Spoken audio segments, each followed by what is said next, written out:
Mi nombre es Steven Carpio Fajardo, pertenezco a la Facultad de Jurisprudencia de la Universidad de Guayaquil. Eh, la clase es impartida por el doctor Elvis Fuentes Tenorio, de la materia de Derecho Penal.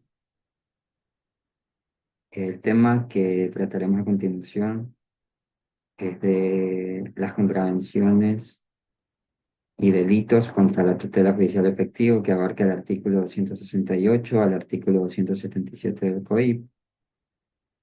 Y pertenezco a la ciudad de Guayaquil.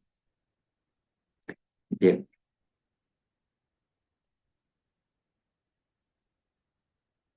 el primer delito que tenemos en el artículo 268 es el que nos habla sobre el prevaricato de los jueces y los árbitros o árbitros. Como podemos ver en la diapositiva, entendemos que el prevaricato es cometido por la o los miembros de la carrera judicial o también los árbitros en derecho que fallen contra la ley expresa en perjuicio de una de las partes. ¿Cuál es la forma de entender este delito? Que atenta contra la administración pública, pero esencialmente contra la administración de la justicia como tal, ya que el delito es cometido por los protagonistas del Poder Judicial, en este caso los jueces o árbitros, que abusan de las garantías que otorga la Constitución. En la prevaricación se logra torcer el derecho por parte de quienes están sometidos únicamente al imperio de la ley.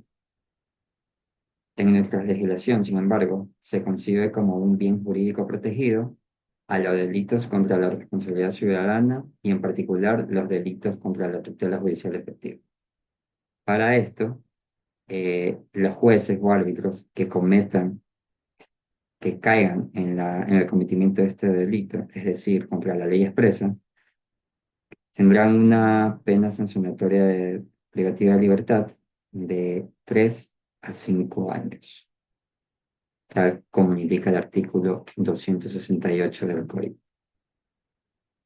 Luego encontramos el artículo 269, donde también se habla sobre el prevaricato, pero esta vez el prevaricato cometido por los abogados, defensor o procurador, que en juicio revela los secretos de su persona defendida a la parte contraria o que después de haber defendido a una parte y enterándose de sus medios de defensa, la abandone y defienda a otra.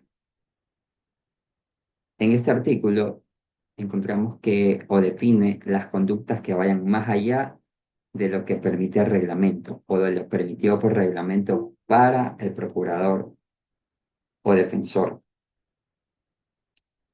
Eh, También vemos que en ocasiones el abogado del procurador lleva a cabo comportamientos ilícitos desde el punto de vista penal, en el que varias de las veces poco tienen que ver con los preceptos que cometamos o que se cometa por parte del abogado. Así que el abogado no puede tener la misma actitud en temas penales cuando actúa como defensor del acusado que cuando actúa como defensor del perjudicado. Es decir, ejerciendo la acusación particular en primer caso, que es la propia ley, quien como portavoz del acusado le releva de la obligación de decir la verdad, siempre y cuando ello no comporte la falsa acusación de otra persona en descargo del cliente. Cuando el, el profesional ejerce la acusación particular, no puede faltar a esa verdad, so pena de cometer un delito de acusación y denuncia falsa. Además de los comportamientos inherentes al derecho de defensa. También se puede encontrar la jurisprudencia y en la realidad diaria como profesionales del derecho que pudieran asesorar a sus clientes para que lleven a cabo hechos que estén como mínimo entre los éticamente desvalorizados o no penalmente punibles. Igualmente, se puedan referir profesionales llevar a cabo comportamientos ilícitos en relación de su propio cliente, apoderándose de provisiones de fondos sin por otra parte llevar a cabo trabajos que se les son encomendados. Para esto, como indica el artículo 169 del Código, será sancionado con una pena privativa de libertad de 1 a 3 años. También tenemos en el artículo 270 que nos habla sobre el perjurio y el falso testimonio. El concepto de falso testimonio gira en torno a la idea de una declaración prestada a la autoridad, mientras que el perjurio, por definición, se agota en el quebrantamiento del juramento o promesa rendida. El falso testimonio supone una declaración falsa que puede prestarse con o sin juramento, sea este previo o posterior. En cambio, es esencial al perjurio el quebrantamiento de un juramento o un incumplimiento de una promesa, que a su turno puede referirse o no a una declaración previa o posterior.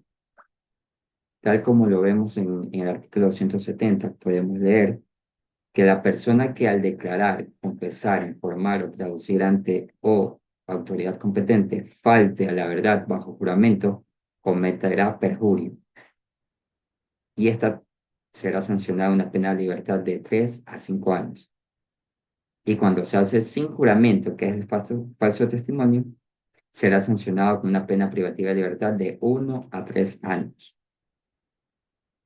Entonces, si lo protegido es la tarea o función de comprobación fáctica a cargo de la autoridad como un presupuesto de una decisión correcta, entonces se explica plenamente que dichos tipos, tanto el perjurio y falso testimonio, aparezcan construidos sobre la base de una declaración falsa prestada por un sujeto ante ella.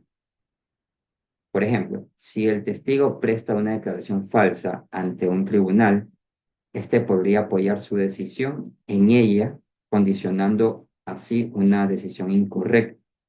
En este sentido, podremos encontrar varios fallos de tribunales de justicia de mitad o de segundo nivel que lo tanchan como un engaño, ya que implica una declaración falsa. También recordar que prestar juramento o promesa y prestar declaración son dos actos de habla diversos, pero cuya ejecución, una ejecución sucesiva, forma parte del proceso complejo de la declaración ante un tribunal. En nuestra regulación procesal se fija un objeto de declaración, donde se dota el contenido al deber de decir la verdad y delimita el objeto al cual se refiere esta declaración. Y también delimita el objeto al cual se refiere el valor de la verdad.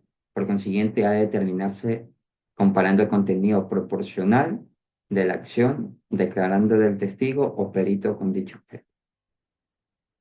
En el mismo artículo podemos encontrar que si el falso testimonio se comete en una causa penal, será sancionado con una pena privativa de libertad de 5 a 7 años, exceptuando los casos de versiones y testimonios de la o el sospechoso o del procesado, tanto en la fase preprocesal como en la fase penal, con el proceso penal.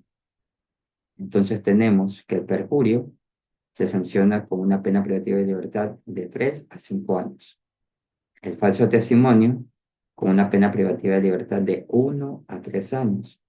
Y el falso, y ese mismo falso testimonio, pero dentro de una causa penal, tendrá una pena privativa de libertad de 5 a 7 años.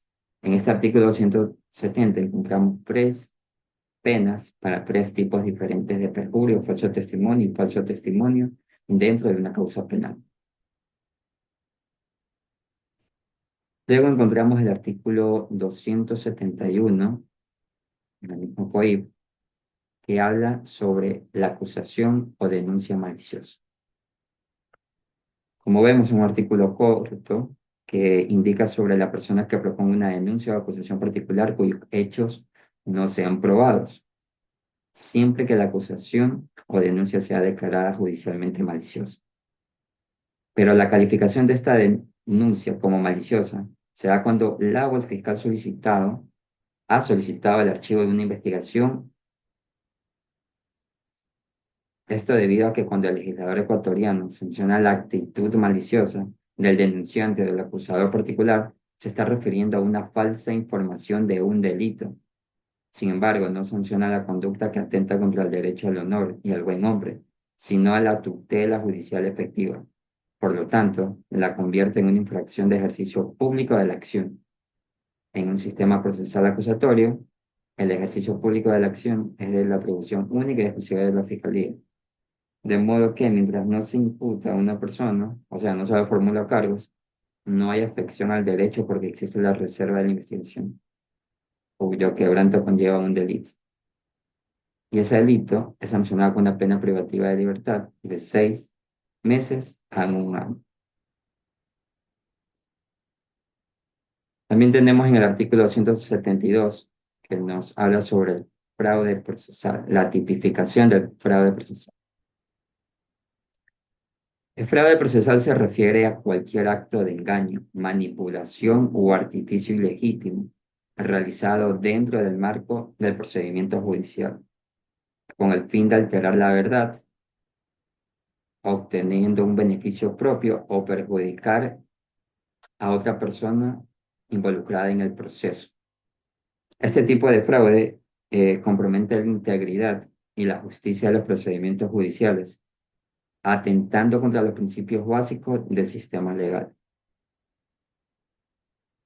También debemos entender que el fraude procesal puede manifestarse de diversas formas, incluyendo falsificación de documentos, la presentación de pruebas manipuladas o falsas, declaraciones engañosas ante el tribunal y cualquier acción que busque desviar el curso de la justicia. La característica principal de este delito es la intencionalidad de alterar los elementos del juicio o influir indebidamente en las decisiones judiciales. Pero este delito representa una serie de amenazas para el sistema judicial, afectando la equidad, la justicia de los procesos legales, que son dos puntos muy claros. En nuestra legislación se establece mecanismos para la prevención, detección y sanción, que busca asegurar que los procesos judiciales se desarrollen en un marco de honestidad y transparencia.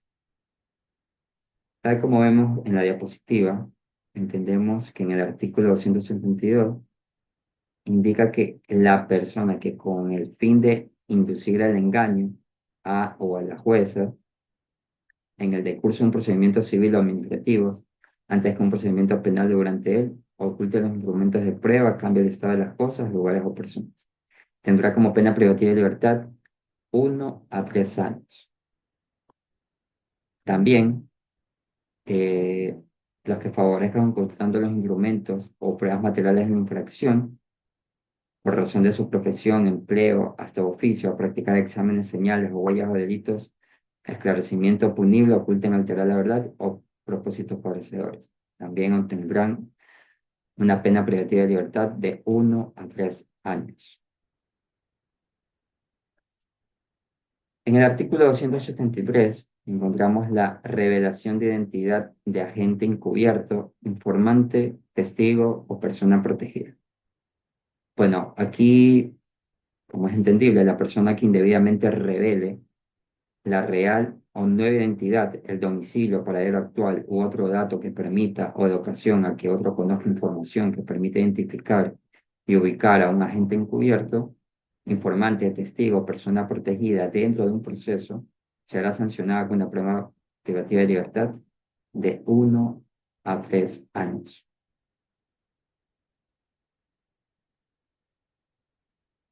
En el artículo 274 encontramos el delito de evasión. La evasión como delito es normal en el Código Integral Penal, eh, en el artículo 274, que regula el favorecimiento para evasión doloso o culposo. el favorecimiento por elevación por infracción del deber del funcionario público y la evasión dolosa propia del presidiario con condena en firme o con medidas cautelares. Que el comportamiento en el autor del delito de favorecimiento de elevación por infracción del deber no es otro que la vulneración o el incumplimiento de los deberes de vigilancia que tiene el guía penitenciario, funcionario público, respecto a los privados de libertad.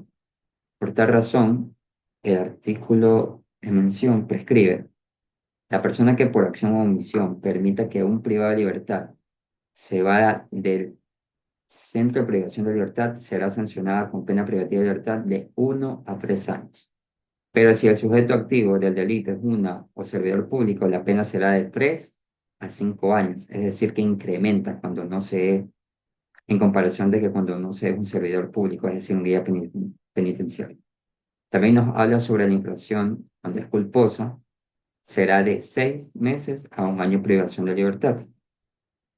Y la persona privada de libertad, sea por sentencia condenatoria o por medida cautelar, que se evada, será sancionada de 1 a 3 años. Es decir, tenemos 4 diferentes penas para tanto la persona natural, la persona que sea servidor público, la persona que actúe de forma culposa y la voluntad del privado de libertad a la hora de evadir.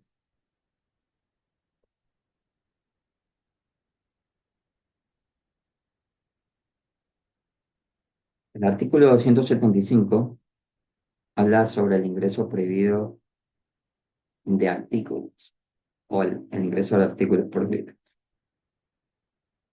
Este delito aplica en los casos de que lo que se refiere en que el inciso primero se encuentre en el interior de centros de privación de libertad o en posesión de la persona privada de libertad.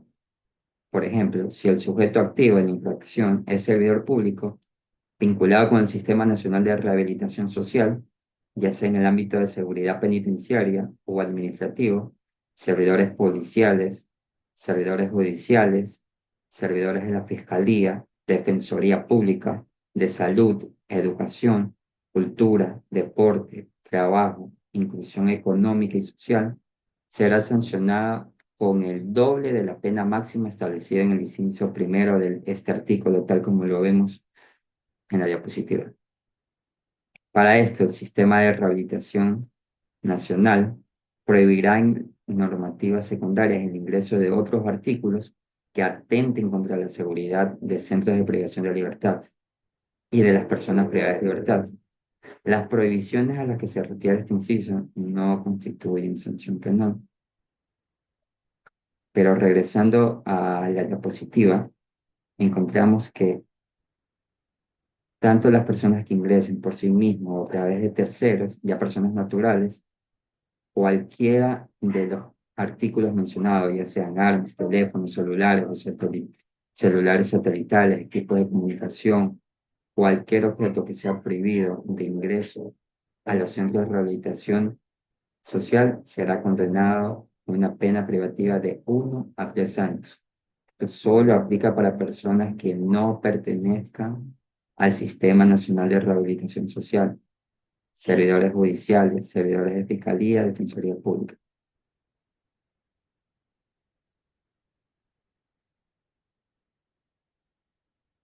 Luego tenemos el artículo 276, donde nos habla sobre la omisión de denuncia en razón de profesión, cargo u oficio. Bueno, si la omisión es por parte de quien sea el propietario, responsable o representante legal de la institución pública o particular, se aplicará el máximo de la pena. Si la omisión se produce sobre delitos contra la integridad física, psicológica o sexual de niños, niñas y adolescentes, se aplicará el máximo de la pena aumentada a 1/3 y no se podrá alegar secreto profesional y objeción de conciencia para justificar la falta de denuncia. Entonces, la persona que en razón de profesión, cargo o oficio en los ámbitos de educación conozca de hechos que constituyan graves violaciones a los derechos humanos o delitos con la integridad física, psicológica, sexual o reproductiva o muerte violenta, será sancionada con una pena privativa de libertad de 2 a 6 meses. Este es el delito de omisión de denuncia en razón de profesión, cargo u oficio. Por último, tenemos el artículo 277 que nos habla sobre o prescribe el delito de la omisión de denuncia. Este delito es ante el conocimiento de hechos culposos de los cuales se desencadenan tragedias o pérdidas materiales, donde el colectivo civil reclama una respuesta por parte de las autoridades que se sancione de manera ejemplificadora dichos actos y materialice una percepción de resarcimiento material para poder estabilizar el criterio colectivo.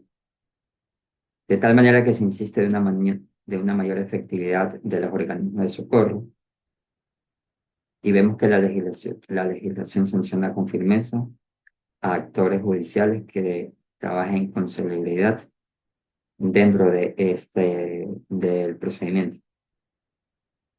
Además, se considera importante recalcar que en un deber del ciudadano y no solo de los servidores públicos, denunciar los hechos que configuren un presunto cometimiento del delito, con la finalidad de buscar la verdad procesal, evitar la impunidad, sobre todo cuando se trata de la gestión de recursos públicos. Entonces, esto es lo que prescribe el artículo 277. Cuando alguna persona sepa de algún hecho que pueda configurar una infracción penal y no lo ponga inmediatamente a disposición en conocimiento de la autoridad, tendrá una sanción de pena privativa de libertad de 15 a 30 días. Bien, esta fue la exposición. Muchas gracias por su atención.